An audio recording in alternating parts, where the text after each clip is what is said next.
This is Realme C55 and today I would like to demonstrate that you can set up and use the Nearby Share feature on this device. So first and foremost, I recommend that you enable Wi-Fi, Bluetooth and mobile data.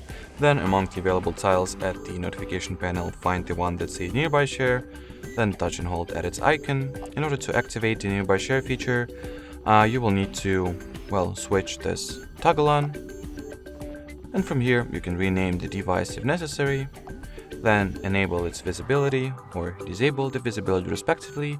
And once the device is visible, you can also restrict its visibility to only your devices, contacts, or everyone who is in range.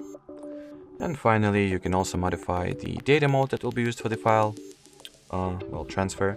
And at this point, you're all set. So let me try sending something. So let's say I'll try to send this screenshot that I've just made. So